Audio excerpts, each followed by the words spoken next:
Okay, I am putting in the new power supply, and I haven't screwed it down yet, but I just wanted to show you all my connections.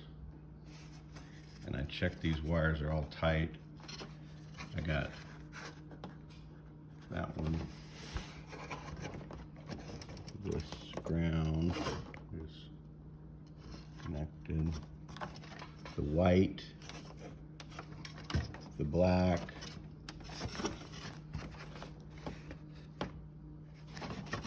and this is the 1, and it's labeled 1 over here, and that's the 2. Okay.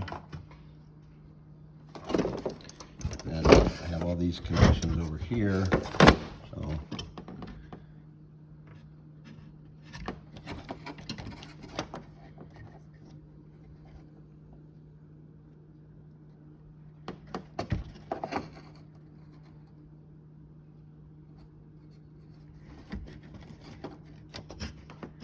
this big one.